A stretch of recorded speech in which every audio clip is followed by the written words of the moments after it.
Olá, queridos, sejam muito bem-vindos à nossa aula dos novos membros. Hoje veremos a marca 7, a disciplina bíblica na igreja. Veja o texto bíblico: a quantos eu amo, repreendo e disciplino. Sê, pois, zeloso e arrepende-te. Apocalipse 3,19. O nosso texto básico de hoje, Mateus 18, 15 e 22, 1 Coríntios 5, de 1 a 13, 2 Coríntios 2, 5 a 11, Gálatas 6 e 1, 2 Tessalonicenses 3, 6, 14 a 15, 1 Timóteo 5 e 20. E aqui vamos começar então o nosso bloco 1, a palavra que todos evitam. Meus irmãos, abrimos então a 7ª marca de uma igreja saudável, tocando a palavra que mais embaraça o evangelho contemporâneo: disciplina.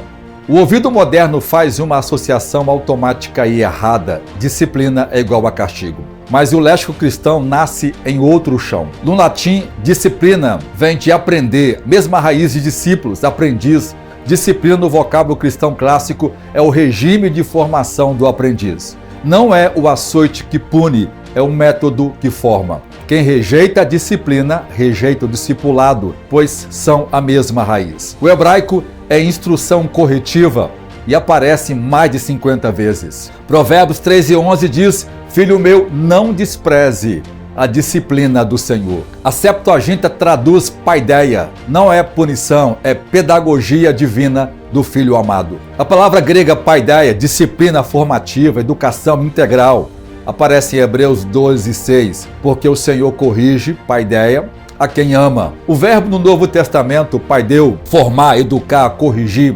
distinto de temorel, que é punir por vingança. Termo que nunca é aplicado à disciplina eclesiástica nas Escrituras. A disciplina cristã é paideia, jamais timoria.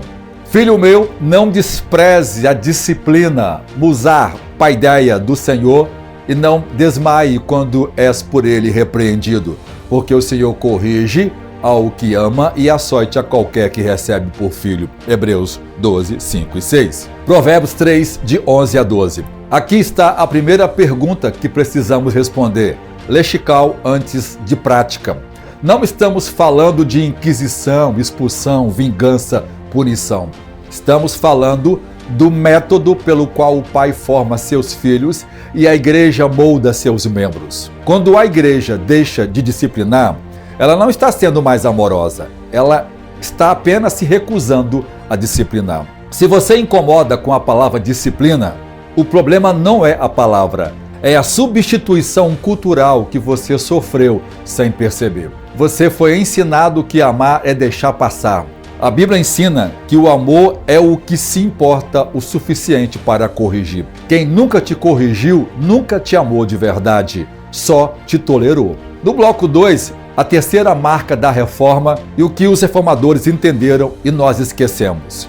Aqui está um dado que a maioria dos evangélicos ignora. A grande tradição reformada, a disciplina foi formalmente declarada uma das 3 marcas da verdadeira igreja, ao lado da pregação fiel da palavra e da correta administração dos sacramentos. As confissões reformadas definem a igreja verdadeira por 3 marcas: pura pregação, ou pregação pura do evangelho, pura administração dos sacramentos e o exercício das disciplinas eclesiásticas. E ainda mais, a Confissão Escocesa de 1560 é ainda mais enfática: sem disciplina não há igreja, há associação religiosa. Calvino escreve uma sentença que deveria estar gravada em toda a sala de reunião pastoral: escute salutares, Christi doctrina anima est ecclesiae, ita disciplina pro nevis est.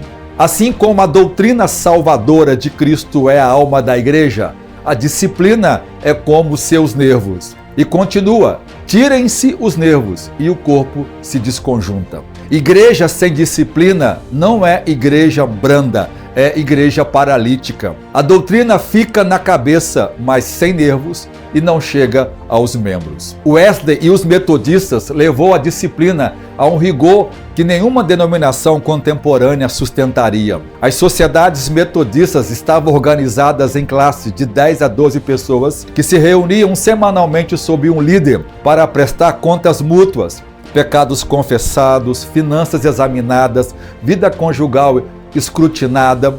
Quem não tivesse vivendo de acordo com as regras gerais, no fim do trimestre, a pessoa não tinha mais acesso àquela classe. Estaria fora da sociedade. Wesley pessoalmente revisava todas essas regras a cada trimestre. O avivamento metodista do século XVIII não foi resultado de boas pregações apenas. Foi resultado de disciplina pastoral capilar. Nós somos herdeiros disso. Nosso movimento pentecostal wesleyano não foi gerado num ambiente de tolerância sentimental. Foi gerado em sociedades disciplinadas, onde se pagava o preço da santidade. Quando você ouve um pastor dizer, aqui na nossa igreja, a gente não disciplina, a gente acolhe. Saiba que ele está dizendo na linguagem técnica da história cristã, aqui nós não somos uma igreja, nós somos uma sociedade. Acolher e disciplinar não são opostos, são duas mãos do mesmo pastor.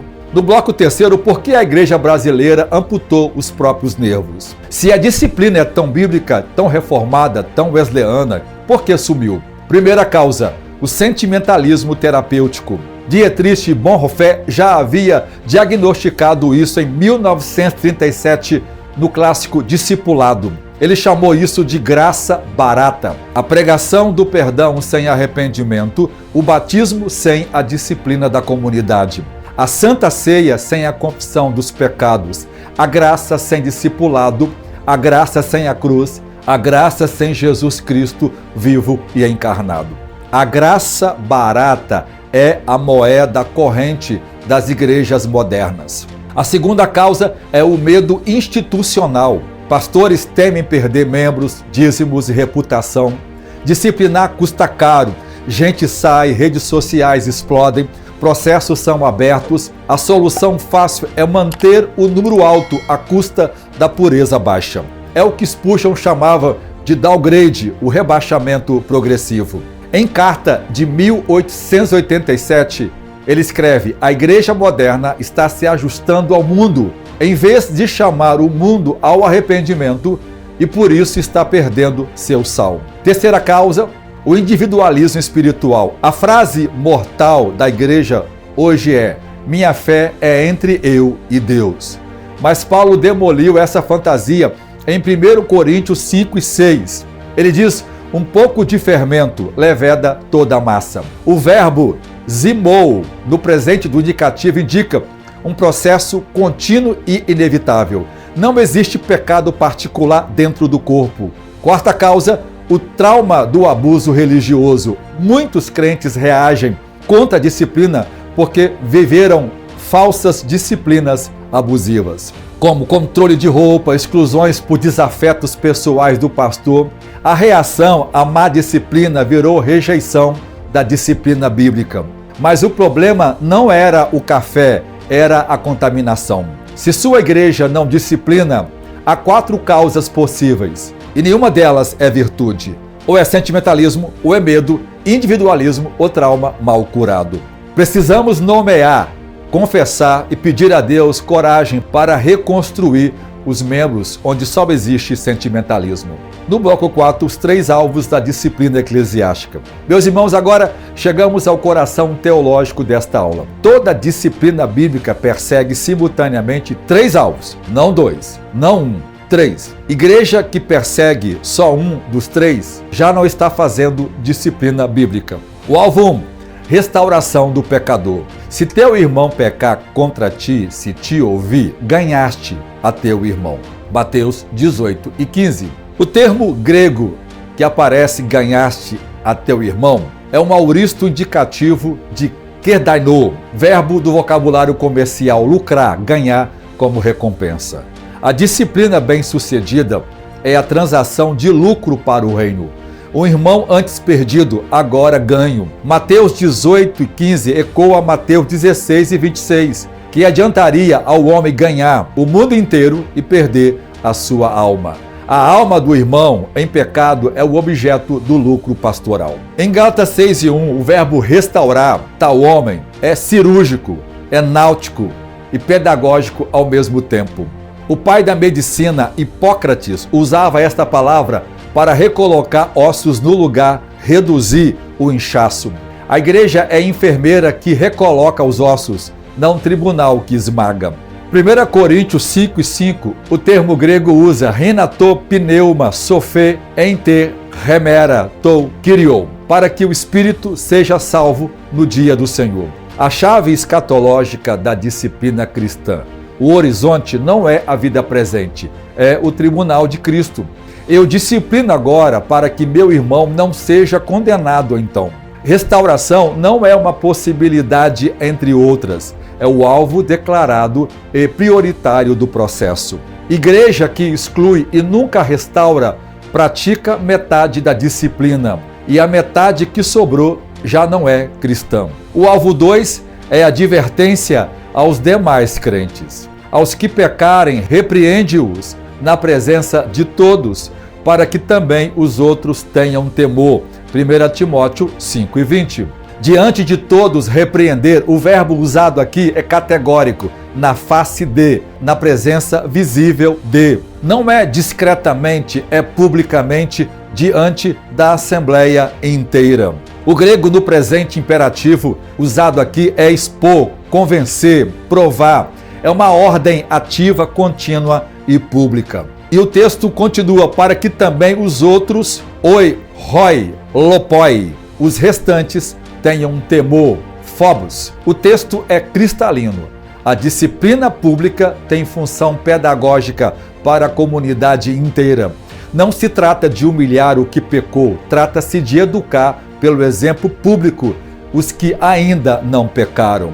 A imagem teológica subjacente é 1 Coríntios 5, 6 a 7. O pecado tolerado em um se espalha por difusão a todos. O silêncio sobre o pecado é uma pregação ao pecado de muitos. Calvino, em suas Institutas, identifica esse processo.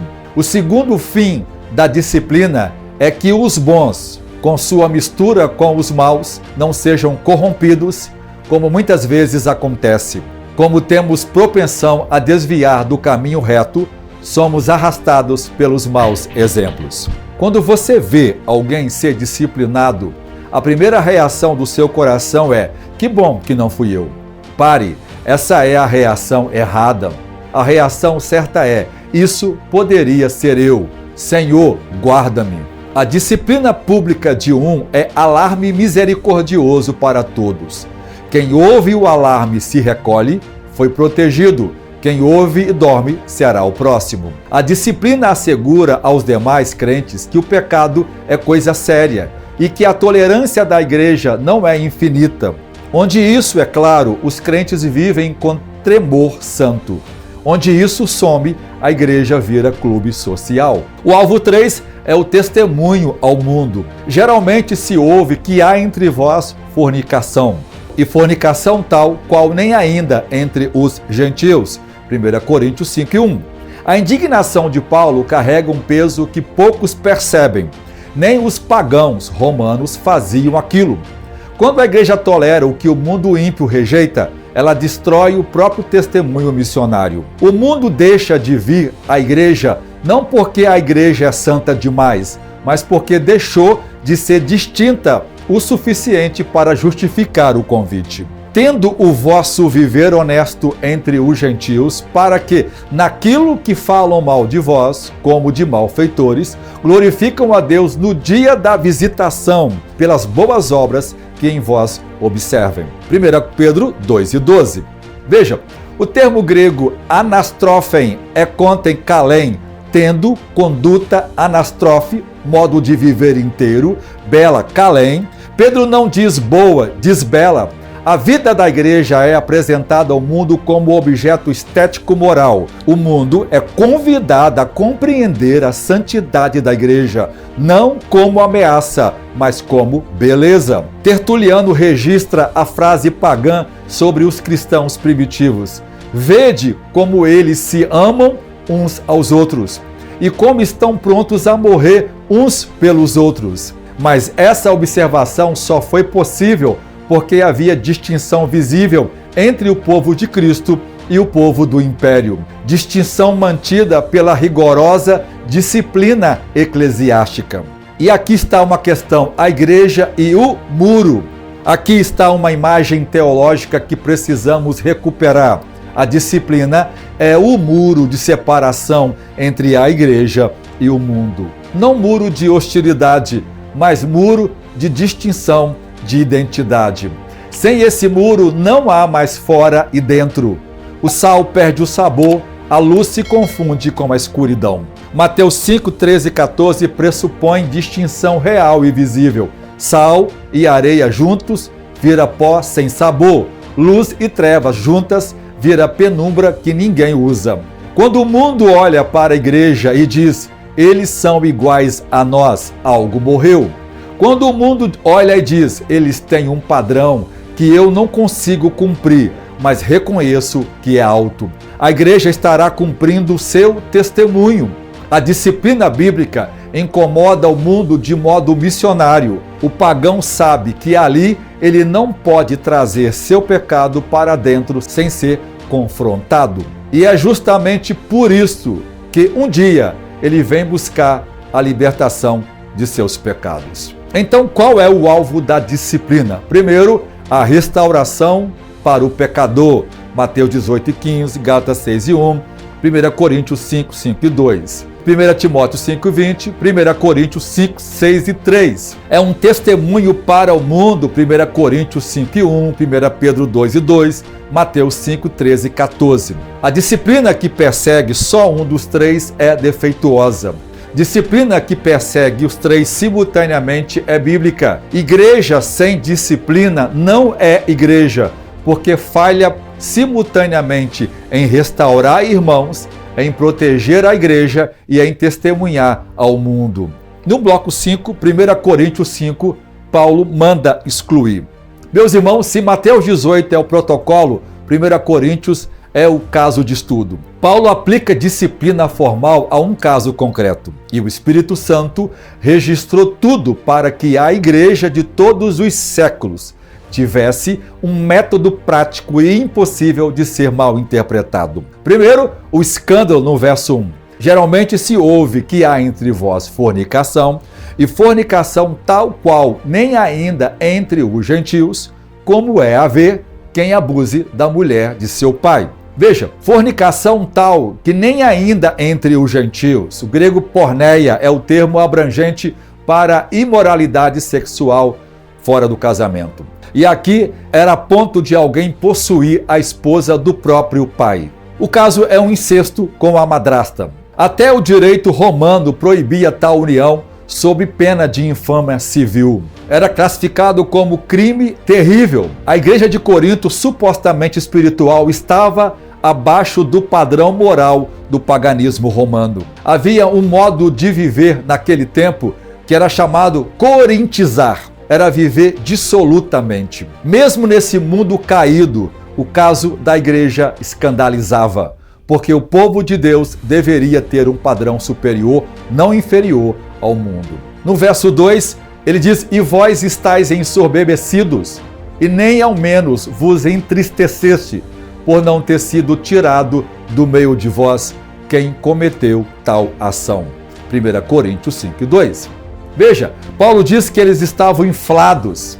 A igreja estava orgulhosa de sua tolerância, vendo a permissidade como sinal de maturidade espiritual. E Paulo confronta: antes não vos entristecestes? O verbo usado aqui é o pranto funerário, é o pranto pelos mortos. A reação correta da igreja diante do pecado escandaloso de um membro deveria ser luto pessoal.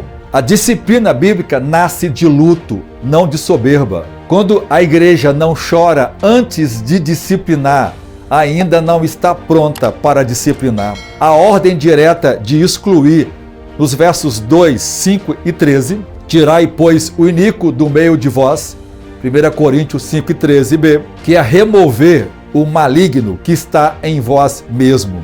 Veja a ordem direta, ativa e no plural. A igreja inteira recebe a ordem.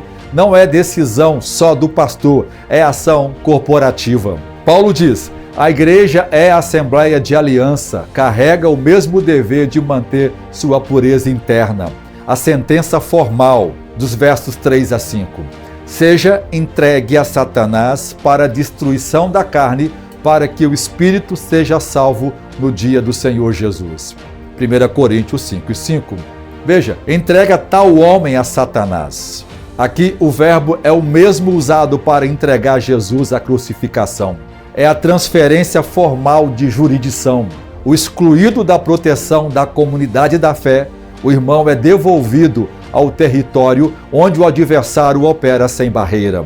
Aquele que é entregue a Satanás é ao mesmo tempo tirado do reino de Cristo e entregue ao reino do diabo, ou seja, daquela parte do mundo que jaz fora do rebanho de Deus. 1 João 5,19. O mundo inteiro jaz no maligno. E Paulo continua, para a destruição da carne. Saques aqui não é o corpo físico, é a natureza pecaminosa, o velho homem.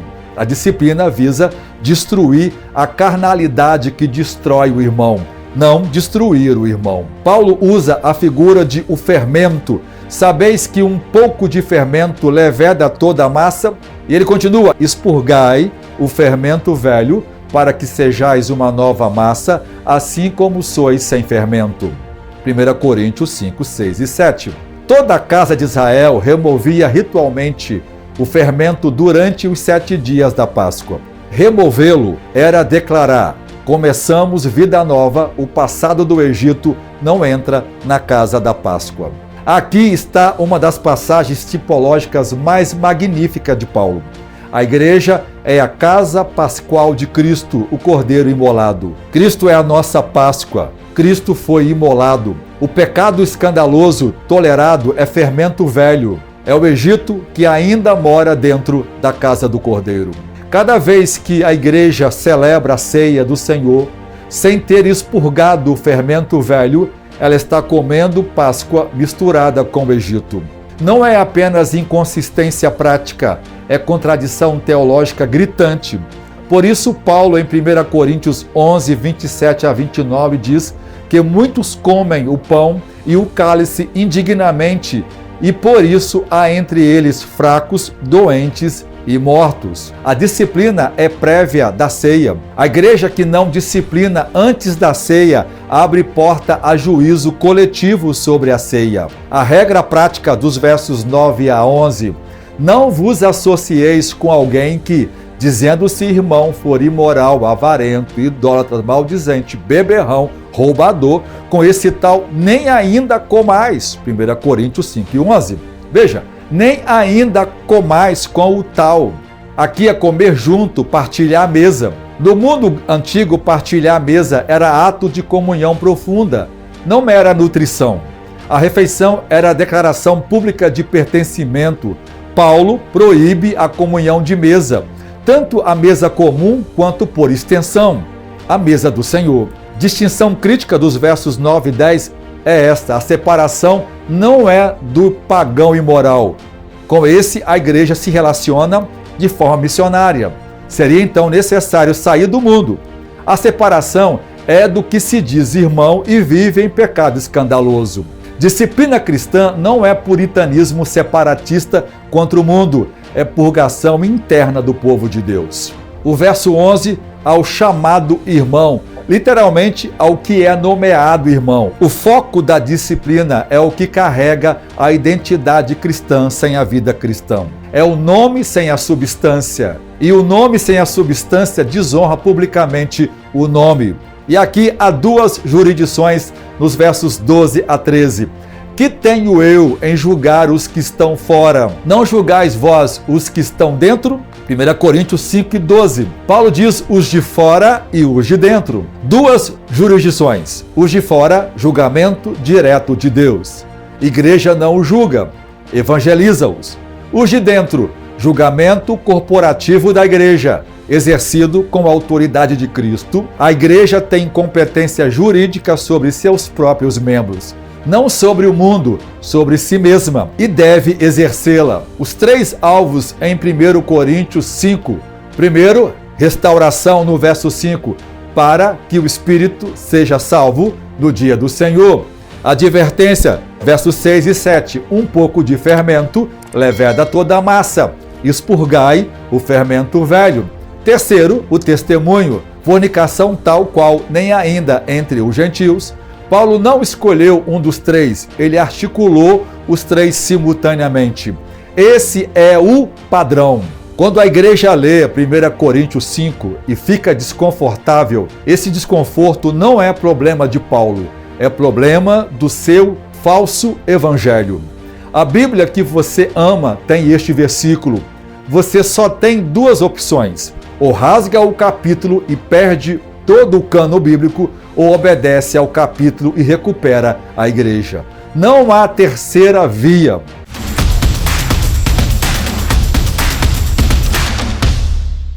E agora, queridos irmãos, nós iremos entrevistar mais um casal amado da nossa igreja. Então, irmãos, por favor, podem se apresentar à igreja. A paz do Senhor, irmãos, eu sou o pastor Pedro. A paz do Senhor, irmãos, eu sou a Andréia, esposa do pastor Pedro, e nós somos pais do Pedrinho e da Mariana. Irmãos, então a primeira pergunta é: como foi o primeiro contato de vocês com a nossa igreja e o que os motivou a torná-la casa espiritual da vossa família? Então, nós viemos a convite da nossa filha, que tem um amigo aqui na igreja, né? Que tinha um amigo aqui na igreja, e ele convidou para ela vir numa jornada de oração, e ela veio. Quando ela chegou em casa, ela começou a falar de uma forma, ela e Pedro também pode falar, né, Pedro, da sua experiência com a jornada de oração. Na verdade, foi o primeiro contato que a gente teve com a igreja, foi nessa jornada de oração que Mariana recebeu o convite, e ela chegou de uma forma diferente, ela estava com uma alegria que eu nunca tinha visto a minha filha daquela forma, e ela falando numa empolgação, e a gente ficou meio que curioso, né? E nós acabamos vindo num outro momento, numa cantata de Natal. E para nossa surpresa, quando nós chegamos aqui, nos deparamos com vários amigos e nós fomos recebidos de uma maneira tão especial e os nossos filhos, na verdade, né? Eles começaram a tiveram interesse de vir para cá. Nós já estávamos há 27 anos numa igreja, e foi numa igreja que nós nos convertemos. E nós exercíamos ministério naquela igreja. Escolher vir para cá foi uma decisão muito difícil, mas foi a decisão mais acertada, principalmente da forma do acolhimento que nós recebemos dessa igreja. E nessa jornada que Mariana participou, eu vim buscá-la, só que ela estava demorando e demorou um pouquinho, e eu resolvi entrar na igreja para buscá-la. E quando eu entrei na igreja, quem que eu vejo? Um amigão meu, o esposo da pastora Renata, o Gilcinho. E quando ele me viu, foi uma alegria tão grande, foi me recebido tão bem, que ele já chegou: não, pastor, sou convidado, vai jantar comigo hoje, vai jantar com a gente aqui. Eu falei: não, irmão, é a primeira vez que eu estou entrando. Não, você é convidado. Convidado aqui não entra, não pega fila. Já me levou, já me botou um prato. Irmãos, uma carne de porco, uma maionese, uma farofa, aquele feijãozinho com aquela linguicinha dentro, um arroz. Então, irmãos, eu achei muito interessante a receptividade de Gilcinho, pelo fato de ele já me interagir no meio dos irmãos. Eu sentei numa roda dos irmãos, eu já comecei a jantar e conversar com os irmãos, e a comida não foi o principal, mas a comida, ela trouxe um atrativo que eu falei: poxa, eu nunca jantei, eu nunca vi isso em igreja nenhuma. Depois de uma jornada de 5 horas de oração, uma janta, né, uma interação entre os irmãos. E quando ele chegou em casa, Mariana também empolgada, eu também empolgada com o acontecimento da receptividade que eu tive lá. E depois já encontrei outros amigos, né, que eu não havia há algum tempo, e a gente teve aquela troca de experiências. Então isso motivou a gente a essa escolha certíssima, como a Andréia falou. Então, aí a partir desse primeiro contato que a gente teve, nós viemos, em outros momentos visitar, conhecer um pouquinho mais. E a partir do momento que a gente começou a vir, começou a ouvir a palavra, uma palavra pura, genuína, e também nós fomos muito cativados pela nossa Bíblia, pelo devocional diário, o incentivo que a igreja dava a leitura, a importância que a igreja dava. E isso tudo foi conquistando a nossa família e também a forma como os jovens receberam os nossos filhos. Nossos filhos, eles não tinham muitos amigos aqui, tinham 3 amigos, né? Mas a forma como os jovens acolheram os nossos filhos, a forma como as pessoas nos acolheram, a receptividade das pessoas. Então, eu falei assim, gente, parece que a gente está em casa. Essa era a impressão que a gente tinha. E cada pregação que a gente ouvia, cada jornada, eu falei, Pedro, aqui é o nosso lugar, aqui é o lugar da nossa família. Como nós exercíamos o ministério na outra igreja, nós acabamos decidindo que os meninos viriam e que nós iríamos ficar. Mas Deus revelou através de um irmão que ele não queria família dividida. Então nós tomamos uma decisão que na época não foi fácil, mas como eu disse, a decisão foi a decisão mais acertada que a gente teve na nossa vida depois de aceitar Jesus, foi ter vindo para cá. E queridos irmãos, a segunda pergunta é: quais transformações vocês notaram na rotina familiar e no desenvolvimento espiritual de vossos filhos desde que passaram a congregar conosco? Então, pastor, nós decidimos vir para a Marca do Evangelho e nós fomos recebidos pelo pastor Jairo e ele apresentou para a gente o pacto. E nós lemos, né, o pacto e assinamos, e a partir de então nós vimos que nós precisávamos de muito mais. Nós não estávamos realmente meio, vamos dizer assim, nós não estávamos levando a palavra de Deus cotidianamente, né?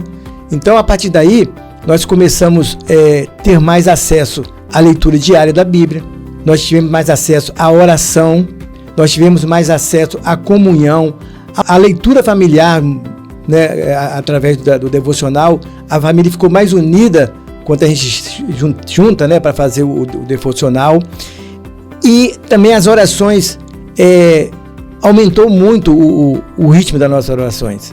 Hoje a gente vê mais Pedro orando, Mariana orando, a gente tem uma comunhão, né, restrita com Deus, e a frequência nos cultos. Nós estamos em todos os eventos da igreja, nós estamos na igreja, nós não estamos mais ficando em casa, todos os dias aumentou também a nossa frequência nos cultos da igreja. E com relação ao espiritual, no nosso crescimento espiritual, foi assim, algo extraordinário nesses 4 anos que nós estamos aqui na Marca, né, André? Foi assim, muito, não tanto para mim, mas como a Andréia e os meus filhos, espiritualmente cresceram muito. Então, os nossos filhos, eles cresceram espiritualmente de uma forma extraordinária. A responsabilidade deles, a empolgação de estar nos cultos, de estar nos eventos, de participar, o evangelismo, a dança, a oração de terça-feira. Como era lindo chegar em casa, às vezes cansada do trabalho, e continua sendo lindo, né? Mas é muito lindo chegar em casa depois de um dia de trabalho e ouvir do seu filho: mãe, hoje tem oração, vamos à oração. Eu acho que para um pai há muita gratidão no coração ouvir isso. Podemos também acrescentar que o jejum, meu Deus, ver os meus filhos participando do mês de jejum, virando madrugada orando. Gente, eu nunca tinha experimentado algo tão extraordinário assim. É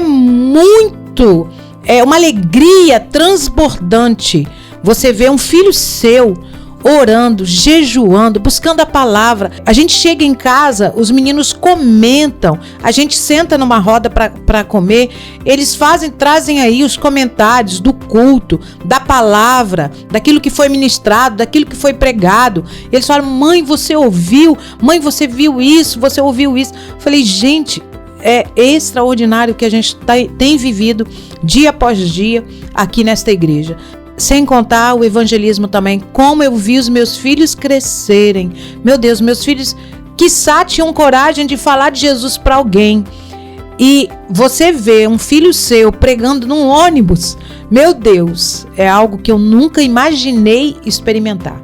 Irmãos, e de que forma vocês percebem o desenvolvimento espiritual e o acolhimento de seus filhos dentro dos ministérios da nossa igreja? Então, esse foi um ponto crucial para nossa permanência e a decisão de vir para cá. Assim que os meus filhos entraram na igreja, começaram a visitar na igreja, eles já receberam convite para tocar, já receberam convite para cantar, já receberam convite para dançar. Queridos, a minha filha era extremamente tímida. Hoje eu vejo ela tocando, eu vejo ela dançando, eu vejo ela atuando. Esse acolhimento da igreja foi importantíssimo para que os nossos filhos se sentissem acolhidos e em casa. Literalmente, nós nos sentimos em casa. Com 1 mês, 2 meses de igreja, parecia que a gente já estava aqui há anos, de tantas pessoas que a gente já estava se relacionando e da forma como os meus filhos estavam interagindo, tanto no acolhimento dos jovens, como no acolhimento da equipe de música, no acolhimento da equipe de teatro, no acolhimento da equipe de dança, o acolhimento de todo mundo. E não posso deixar de dizer o acolhimento dos nossos pastores. Os nossos pastores nos apoiaram, nos receberam, nos acolheram de uma forma especial. Isso que eu posso dizer. E não só nossos filhos, né? Nós como casal também, nós somos recebidos muito bem pelo Ministério da Família, pelos Ministérios dos Homens. A integração, né, em particular minha, né, com os homens foi muito interessante. Eu fui convidado já, logo tinha um teatro, fui convidado, aceitei. E depois daquela peça teatral, eu fiquei conhecido na igreja, então ficou assim, mais fácil. Os irmãos chegavam, acolhia, perguntavam, pastor, não sabia que o senhor atuava. E também a sua esposa, os seus filhos. Então foi assim, uma interação que até hoje, irmãos, quando chegam novos membros para a igreja, a gente continua com esse mesmo propósito de como nós chegamos aqui e fomos acolhidos, nós também queremos que os novos membros da igreja sejam acolhidos como nós fomos. E nós estamos desempenhando o máximo que a gente pode de também, quando chegar um novo membro, a gente chegar, cumprimentar, conversar, para ele também sentir essa forma tão gostosa que nós também sentimos de ser recebido aqui pelos nossos pastores, todo o grupo da igreja. É importante frisar que quando nós tomamos a decisão de vir, nós conversamos lá em casa, né, Pedro? E nós achávamos que nós íamos ficar assim, 2 anos no banco, né? E nós exercíamos ministério na outra igreja, mas nós entendemos, não, nós vamos para uma igreja nova, a igreja não nos conhece, então nós vamos ficar aí uns 2 anos aí no banco, até a igreja nos conhecer, né? E aqui não, irmãos, aqui nós chegamos, nós já fomos convidados para auxiliar os ministérios, para ajudar, e assim, isso fez com que a gente se sentisse literalmente, irmãos, em casa. E isso trouxe uma alegria também pra gente e acabou consolidando a nossa permanência aqui. Irmãos, vocês, por favor, então, poderiam assim compartilhar uma experiência ou um testemunho marcante que vocês viveram aqui na igreja? Claro que tenha edificado a vida de vocês e que possa também edificar a vida dos irmãos. Irmãos, nós tivemos várias experiências lindas. Mas eu vou contar a mais recente do último jejum. A gente já estava no jejum já, né? E quando chegou a época do jejum intenso, o Pedro que veio me procurar para nós decidirmos como ia ser o nosso jejum intenso. Se ia ser só com água, com suco. Eu achei isso tão interessante, partindo dele, essa questão de querer fazer o jejum intenso e saber como que ele ia, a alimentação dele. Então nós decidimos, falei, Pedro, você estuda, então a água para você vai ser muito puxado. Então vamos fazer suco então. Aí você decide qual suco você quer, um suco, né, com vitamina, assim, nós vamos fazer só líquido. Mas você decide. Então eu achei tão interessante partir dele essa preocupação de fazer o jejum intenso. Então, irmãos, eu vivi uma experiência muito impactante na minha vida. Eu fui diagnosticada com câncer de mama, e eu passei por um processo, né? Porque quando você recebe a notícia de que você está, um diagnóstico, né? A notícia do diagnóstico de que você está com a doença é muito difícil, né? E eu falei assim, com o meu esposo, eu falei, Pedro, como que a gente vai contar isso para as crianças, né? A gente fala criança porque 25, 17 anos, mas para o pai e para a mãe sempre vai ser criança. Como é que nós vamos falar isso para os meninos, né? Então nós fizemos uma reunião na nossa casa e nós dissemos assim, olha, eu não consegui falar, né? Pedro que tomou a iniciativa para falar. Aí ele reuniu os meninos e falou assim, olha, nós temos uma notícia muito importante para falar com vocês, né? Aí ele chamou os meninos, eu falei, a gente precisa conversar, porque a gente traz aqui uma notícia para vocês. Aí ele falou assim, a sua mãe está com câncer de mama. Aí a Mariana, minha filha mais velha, falou assim, mas gente, eu achei que era algo muito importante. Eu olhei assim para ela e falei, gente, mas peraí, Mariana, eu tô com diagnóstico de câncer de mama e isso não é importante? Aí ela, mãe, vamos orar e Jesus vai curar. Meu Deus, irmãos, aquilo foi tão impactante na minha vida que a fé da minha filha fez acrescentar a minha fé. E ela virou para mim e falou assim, não, notícia drástica seria se vocês tivessem tomado a decisão de se separar. Mas isso não é o fim, mãe. Não, diagnóstico, Deus muda o diagnóstico, irmãos. A fé da minha filha foi tamanha que nós começamos a orar em prol do diagnóstico. E ela falou assim, você vai pedir a um médico um novo diagnóstico. E Deus vai mudar esse diagnóstico, irmãos. Eu fui no médico, falei com ele que eu precisava de fazer um novo exame. Ele até agendou um sábado, porque já nem tinha agenda mais para isso. Irmãos, ele fez o diagnóstico, ele fez o exame e o diagnóstico foi mudado. Tamanha foi a fé da minha filha, que acrescentou a nossa fé. Irmãos, essa experiência, ela me emociona até hoje, porque eu nunca vivi algo assim. Então foi uma experiência que marcou, não só a mim, mas marcou toda a minha família. E assim, irmãos, eu espero também que marque profundamente a vida de vocês. Irmãos, eu quero então imensamente agradecer a vida de vocês, a família de vocês, né, pela essa entrevista, por esse bate-papo, que Deus continue abençoando muito a vida de vocês. Nós é que agradecemos a oportunidade. Esperamos que o nosso relato nessa entrevista edifique mais ainda a vida de vocês. Deus abençoe.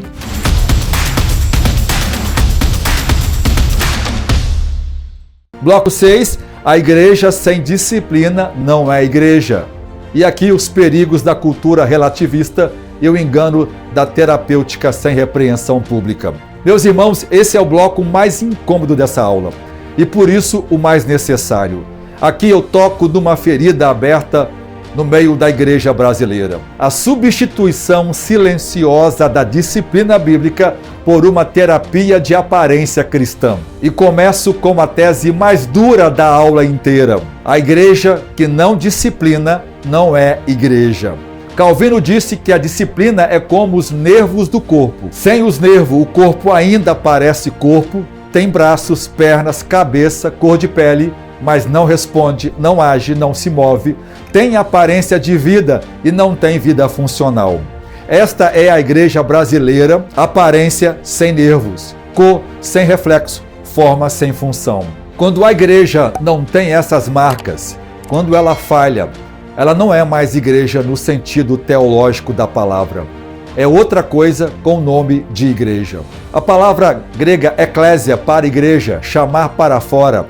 A própria etimologia da palavra grega carrega a ideia de separação, chamada para fora de algo. Quando a igreja deixa de exercer disciplina, ela apaga o ek da sua própria identidade. Ela vira kalel, chamada genérica, ajuntamento sem distinção. Deixa de ser eclésia, vira clube religioso. Pedro diz que nós somos a geração eleita, o sacerdócio real, a nação santa, o povo adquirido. A geração eleita, o sacerdócio real, a nação santa, o povo de propriedade exclusiva, cada um pressupõe distinção. Santa, literalmente separada, igreja não disciplinada não pode ser chamada de santa, só pode ser chamada de comum, genérica. Segundo, os perigos da falta de disciplina. A negligência da disciplina não é uma atitude pacífica ou branda. Vou listar aqui 7 perigos. Primeiro perigo, a fermentação universal. Não é metáfora, é diagnóstico microbiológico. O fermento não pede licença para se espalhar.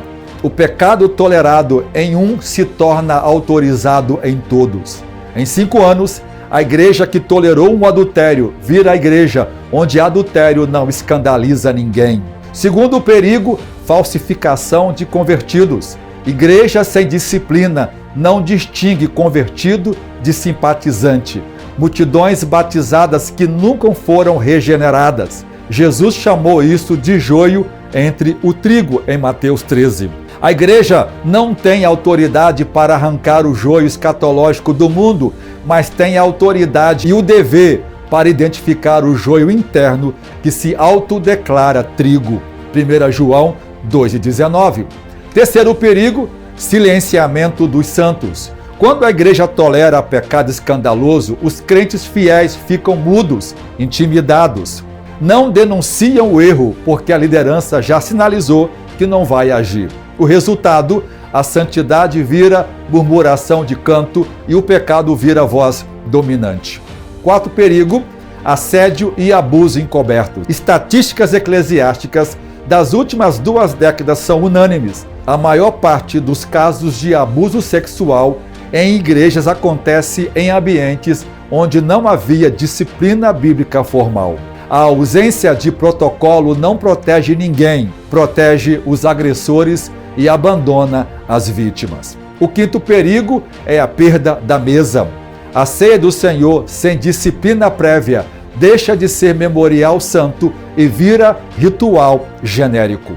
Paulo diz em 1 Coríntios 11, 29 e 30, comer indignamente traz juízo.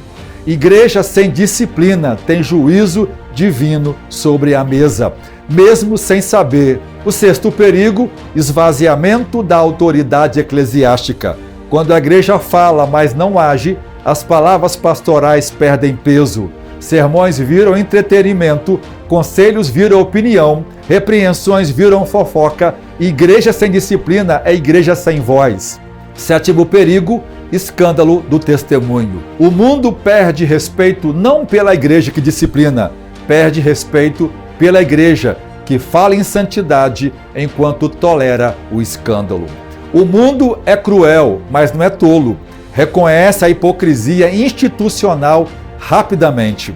E em último, a cultura relativista não aceita exortação. Aqui está o pano de fundo social do problema.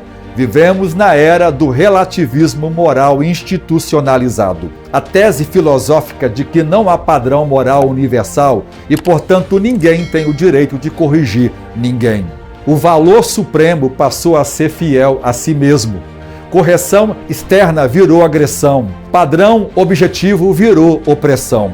E a consequência, qualquer voz que diga isto é pecado é tratado como violência simbólica. O relativismo torna a exortação bíblica não apenas indesejada, mas irreal. A pessoa não sabe processar uma repreensão, ela só sabe processar como ataque pessoal. E esse diagnóstico é antigo. O que repreende ao escarnecedor afronta a si mesmo. Escarnecedor é o tipo bíblico do relativista radical. Ri da repreensão, ridiculariza o repreensor, transforma a correção em humilhação do corretor. O texto diz: não repreenda ao escarnecedor para te não aborrecer. Repreende ao sábio e ele te amará. Provérbios 9 e 8. A cultura contemporânea formou crentes escarnecedores, gente batizada que odeia o pastor que confronta e ama o pastor que valida. O critério deles para o bom líder espiritual não é fidelidade bíblica, é capacidade de não os contrariar. E aqui vale uma pergunta: você consegue ouvir repreensão sem revidar emocionalmente? Sem cortar relação com quem te corrigiu? Sem postar indireta? Se não consegue, a cultura relativista entrou na sua alma mais fundo do que o evangelho. Você é cristão de batismo, mas escarnecedor de coração.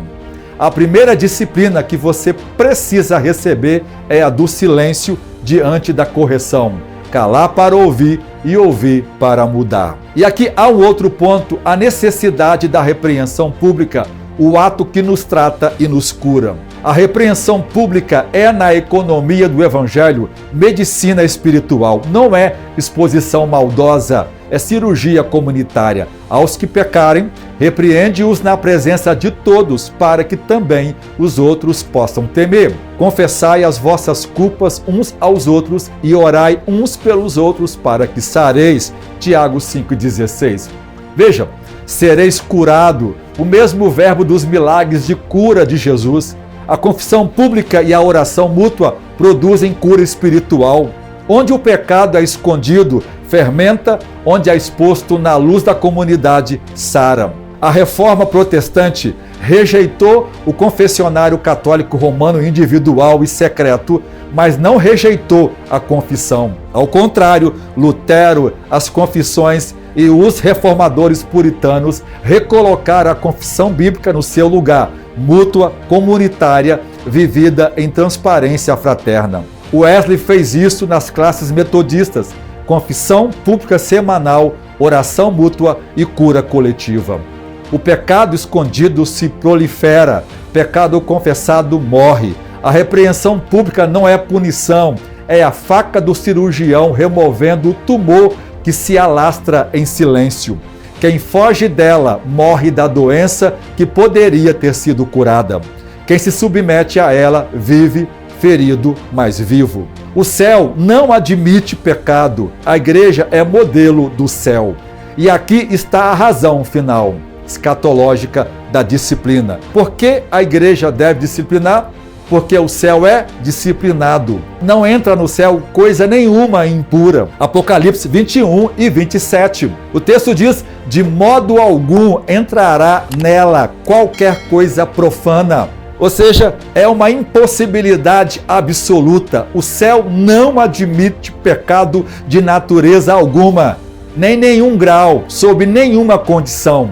Jesus diz que bem-aventurados limpos de coração, porque eles verão a Deus. Mateus 5:8. Segui a santificação, sem a qual ninguém verá o Senhor. Hebreus 12:14. Veja, santificação é um processo de separação para Deus.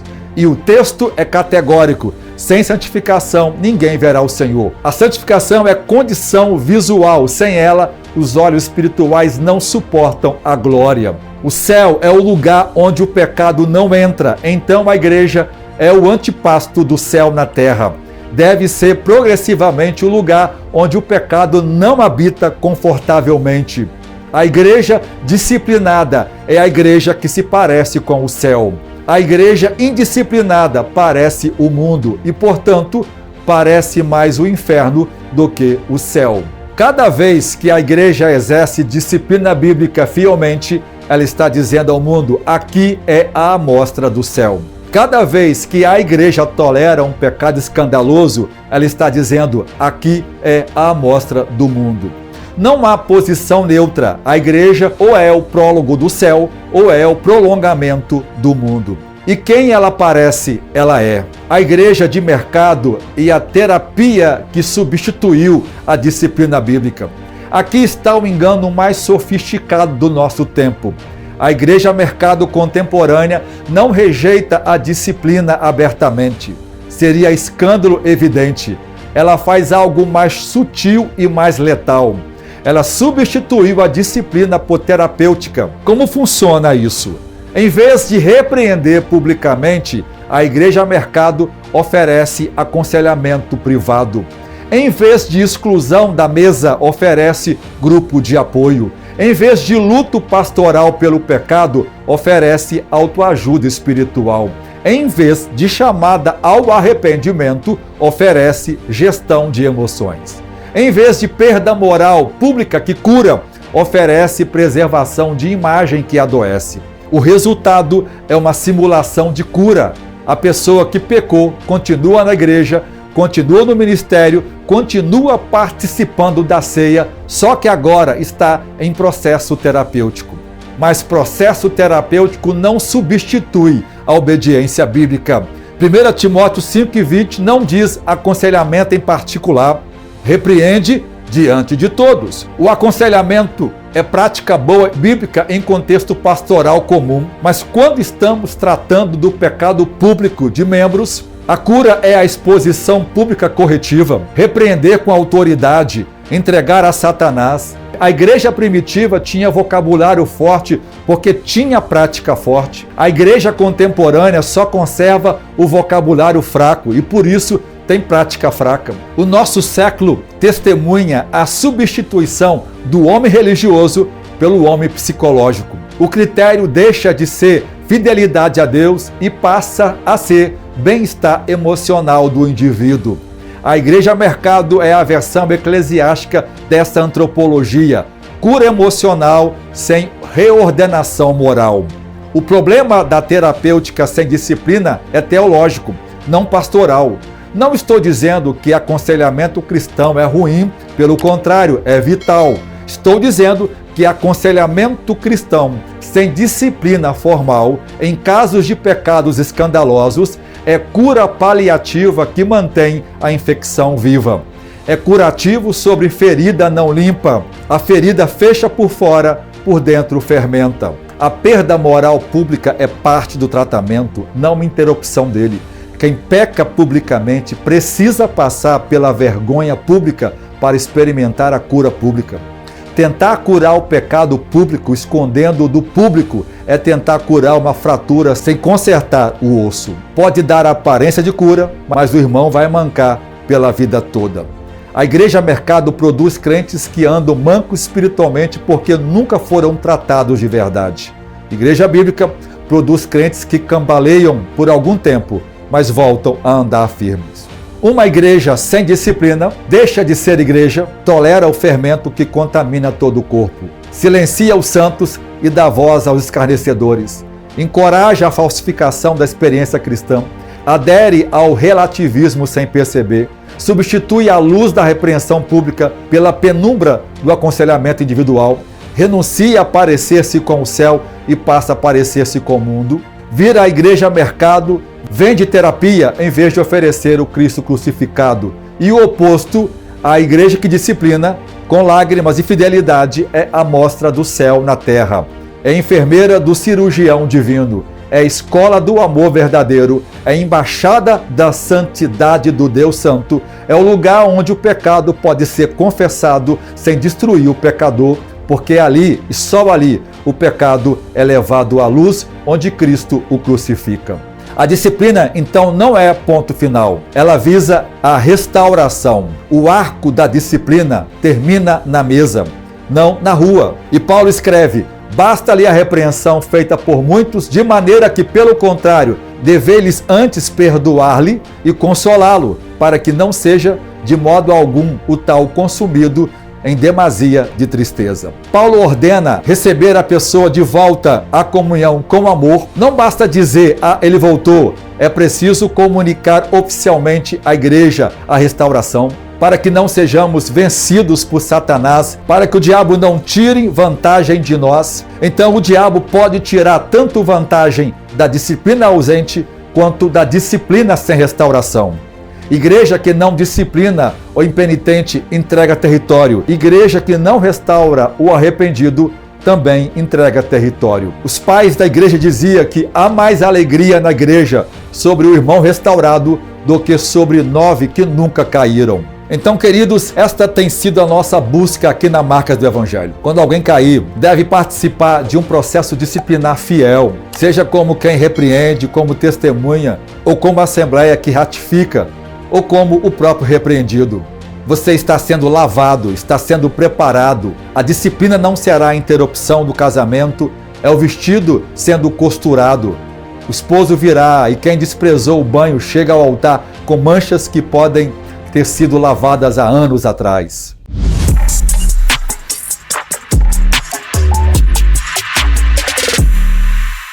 E agora chegamos ao momento muito especial dessa aula, o momento em que cada um de nós é convidado pelo Espírito Santo a contribuir no reino de Deus.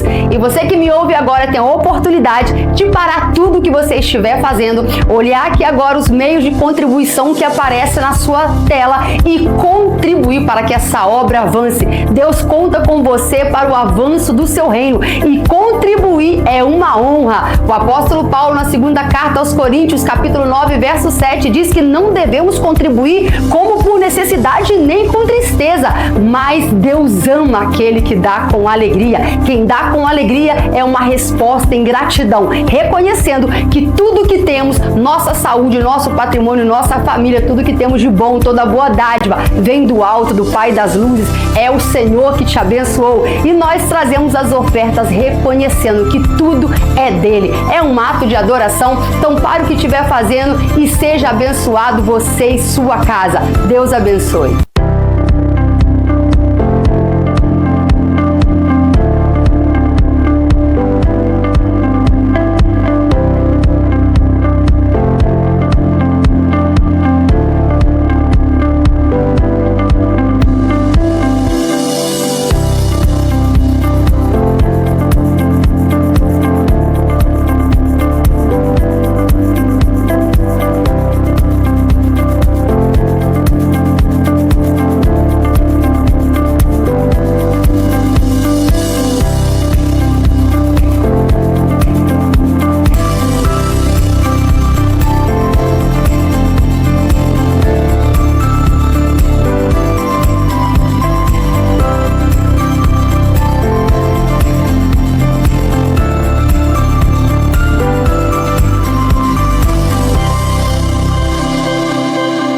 Pode ver nessas imagens as coisas maravilhosas, lindas que Deus tem feito em nosso meio. Quantas vidas sendo abençoadas por este espaço. E é pensando nisso que eu te convido agora para ter o privilégio de participar da nossa campanha dos 1000 valentes. Campanha onde 1000 pessoas motivadas pela fé serão desafiadas a contribuir de forma mais sistemática, parcelada, para que nós venhamos a adquirir esse espaço que você conheceu. E nós te convidamos a fazer um voto com o Senhor. Fale a Deus qual é a sua necessidade, aquilo que você tem buscado diante de Deus. Se comprometa, e eu tenho certeza que o nosso Deus é um Deus de milagre, Deus de resposta. Ele vai aceitar o seu desafio. E nós sabemos que a fé honra a Deus e Deus honra a fé. Faça parte desses 1000 valentes que terão seus nomes nos memoriais da fé, que contribuíram para que essa realidade acontecesse no nosso tempo e na nossa geração. Deus fará, nós não temos dúvida, mas que privilégio, hein? Se o meu nome e o seu constar nessa grande obra.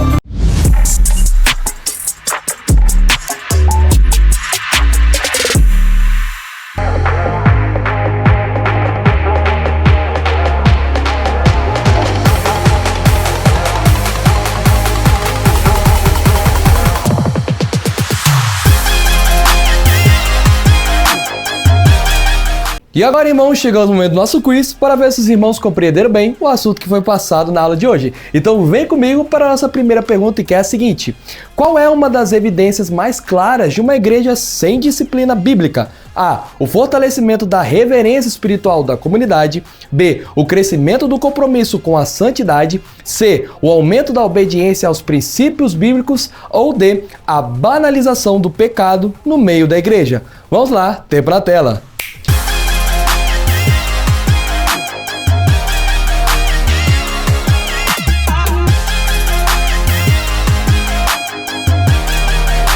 E muito bem, o nosso tempo acabou e a resposta certa é a letra D, a banalização do pecado no meio da igreja. Segunda pergunta. Segundo a aula, por que a disciplina bíblica é necessária na igreja? A. Para manter apenas uma aparência externa de organização. B. Para aplicar punições severas aos que cometem erros. C. Para preservar a santidade e o testemunho da igreja. Ou D. Para controlar os membros por meio de regras humanas. Bom, tempo na tela.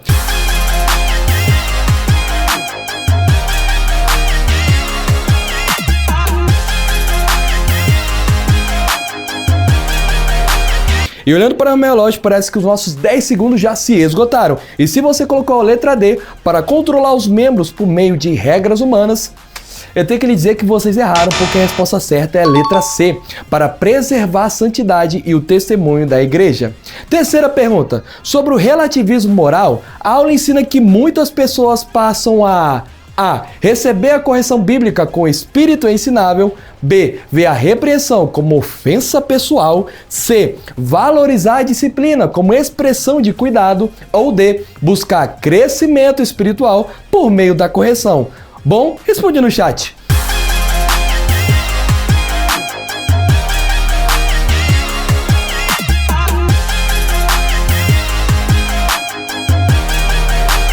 Muito bem, irmãos, espero que tenham respondido no chat e tenham lotado com a letra B, que é a resposta correta. Ver a repreensão como ofensa pessoal.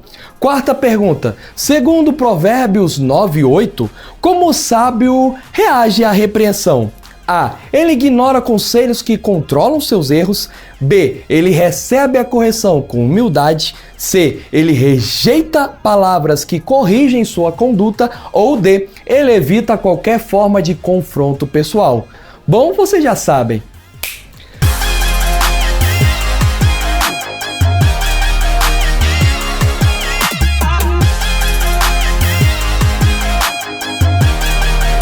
Muito bem, irmãos, parece que mais uma vez os nossos 10 segundos já se esgotaram. E a alternativa certa é a letra B. Ele recebe a correção com humildade. Quinta pergunta. Segundo a aula, qual deve ser o principal objetivo da disciplina bíblica? A. Expor publicamente quem errou diante da igreja. B. Demonstrar autoridade rígida da liderança espiritual. C. Preservar apenas a organização interna da igreja. Ou D. Promover restauração, arrependimento e santidade. Bom, tempo na tela!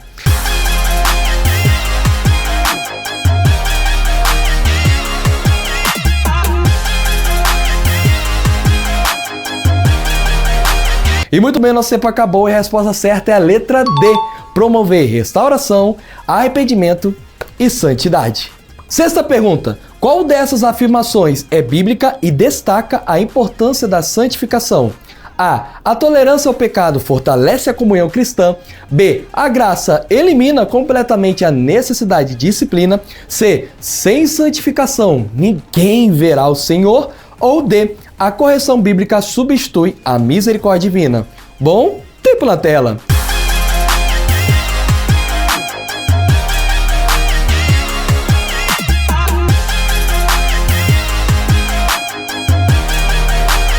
E muito bem, parece que o nosso tempo acabou. E a resposta correta é a letra C. Sem santificação, ninguém verá o Senhor. E agora, irmãos, chegamos à nossa sétima e última pergunta, que é a seguinte. Complete corretamente a afirmação central desenvolvida no estudo. A igreja disciplinada é a igreja que A. Reflete progressivamente a santidade e a realidade do céu.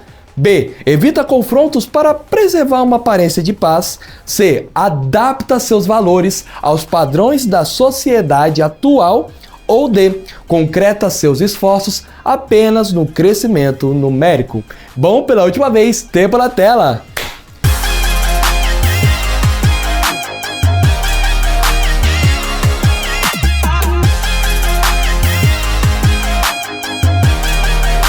Muito bem, irmãos, nosso tempo acabou. E aqueles que acertaram a última pergunta foram aqueles que colocaram a letra A. Reflete progressivamente a santidade e a realidade do céu. E muito bem, irmãos, esse foi o nosso quiz de hoje. Espero que vocês tenham compreendido um pouco mais do assunto que foi abordado na aula e também tenham acertado cada uma das 7 perguntas. E eu creio que acertaram porque são alunos nota 10. É isso, fiquem na paz e tchau!